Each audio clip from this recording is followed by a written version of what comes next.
Olá pessoal, nosso quarto vídeo, e nós vamos falar agora justamente, dando continuação nesse preâmbulo da participação ou da igreja no governo militar. Então eu estou contando para vocês o que estava acontecendo, o que veio por trás. É lógico que nós vamos entrar dentro do período, mas tanto o Concílio Vaticano II, quanto a criação do CNI 48, como também as conferências ecumênicas, todas elas influenciaram a igreja protestante no Brasil, né? Eu disse para vocês no vídeo passado que Nairobi, onde aconteceu a quinta Assembleia, já estamos no ano de 75, ou seja, em pleno governo Geisel aqui no Brasil, tá? Mas também em 75 nós temos duas outras questões em debate: a teologia da libertação e a teologia da esperança de Moltmann, do teólogo alemão Moltmann. Então, o primeiro secretário-geral do terceiro mundo, ou seja, do continente latino-americano, ele vai se acender no CMI lá em Nairobi. Então, a conferência ou a Assembleia Reunida de Nairobi vai voltar o seu foco para o continente latino-americano, e uma das preocupações era justamente a questão da educação cristã, e aí cria o Departamento de Educação Cristã ligado dentro do Conselho Mundial. O Conselho Mundial então acaba criando esse departamento e entrega a Philip Potter, né, que é o primeiro secretário-geral originário do terceiro mundo. E essa Assembleia foi a que mais se voltou para essa vasta região, ou chamado continente latino-americano. Do ponto de vista teológico, a tônica do período um dos pontos mais elevados é a questão do cristianismo sem religião de Bonhoeffer, né? Thomas Altz e seus correligionários que insistiam com Nietzsche que Deus, pelo menos no sentido de Deus transcendental, morrera, e Cox com seu célebre livro A Cidade do Homem. Depois aparece a teologia da esperança de Moltmann, a teologia da libertação, né? E também a teologia da libertação, já falei para vocês também, era um ideal do pastor presbiteriano, né, Rubens Alves, mas quem lança o livro com esse título é o católico Gustavo Thierry, né? E o Gustavo Thierry, ele não morre numa emboscada porque estava fora da sua região, estava na Europa, mas os seus pares foram assassinados, né?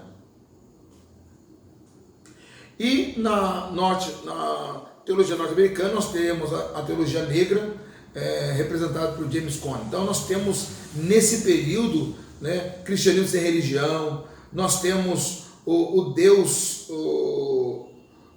chamado Deus transcendental, a morte do Deus transcendental, nós temos a cidade do homem, nós temos a teologia da esperança, nós temos a teologia da libertação, nós temos a teologia negra, então nós temos uma série de debates fervilhando no mundo inteiro, ou chamado mundo da teologia, né?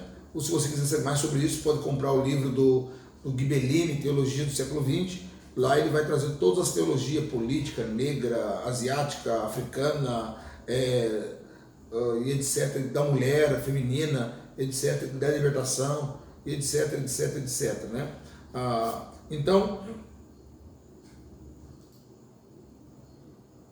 nesse revés, né, tudo está acontecendo, também o ecumenismo sofre uma mudança radical em decorrência do fato de o próprio CMI ter admitido também, em 61, muitas igrejas ortodoxas e pentecostais. Então, ou seja, o ecumenismo, que era assembleias entre protestantes, agora sofre um revés. Por quê? Porque dentro do CMI, porque o CMI, grosseiramente, é uma cria das assembleias ecumênicas, agora recebe as igrejas católicas ortodoxas. Então, ou seja, o ecumenismo acaba perdendo o efeito idealizado por William Carey. E qual é o ideal de William Carey quanto ao ecumenismo? O ideal de William Carey quanto ao ecumenismo era que as igrejas protestantes se unissem. Esse era o propósito. as igrejas protestantes se unirem, e aí cada um cuidava de uma parte, de um país não alcançado.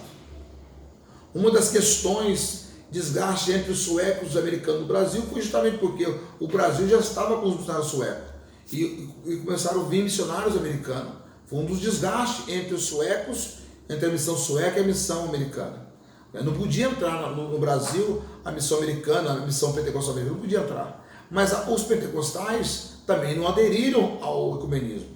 Tá? Eles vão aderir ao ecumenismo só nos anos 60, final dos anos 60. Né? Já tinha o problema com a missão americana, aconteceu lá no tempo do Gunnar Wingre. Né? Wingre ainda estava no Brasil, já nos anos 30.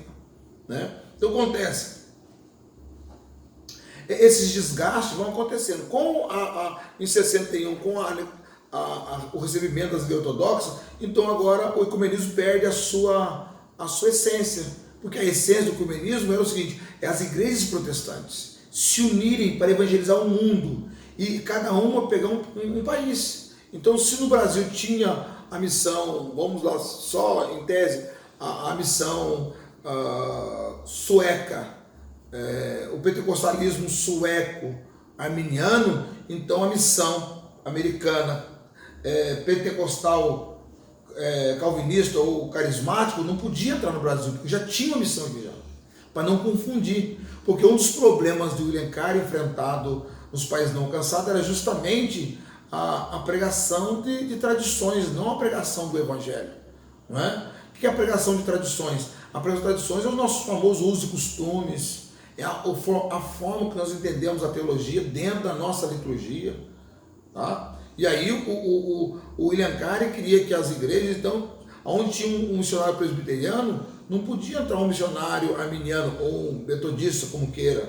Né? Onde tinha um missionário batista, não podia entrar um presbiteriano. Onde tinha um batista, onde tinha um congregacional, não podia entrar um batista. Então, onde tinha missionário já protestante, o outro não podia entrar naquela região. É o famoso território eclesiástico. Né? Isso também já foi no tempo da Reforma. A igreja luterana e a católica fizeram um acordo: onde tivesse uma católica, não podia ter uma igreja luterana. Foi um acordo que fizeram. Então, essa cultura acaba chegando também nos protestantes. Mas com a criação do CMI e com a adesão da Igreja Católica Ortodoxa, então a essência do ecumenismo perdeu o motivo da existência das Assembleias Ecumênicas. Tá? Porque agora o ecumenismo é visto de uma outra forma, chamado ecumenismo de unidade, e não mais fraternal. Fraternal era do William Carey. Agora nós temos um ecumenismo de unidade. O que é o ecumenismo de unidade?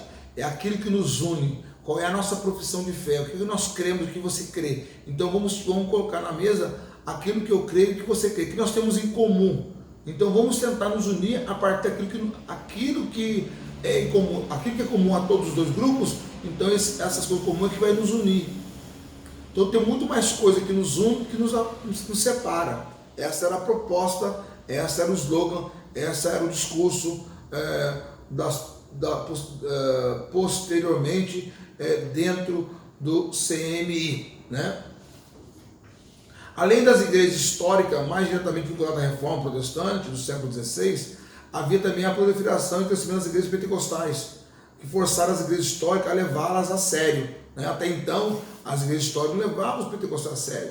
Sempre denegriam, sempre preconceituou, sempre perseguiu. Né? Mas a partir dos anos 60, os pentecostais começaram a crescer de forma assustadora. E aí as igrejas históricas começaram a ter um respeito, né? A respeitar as igrejas pentecostais.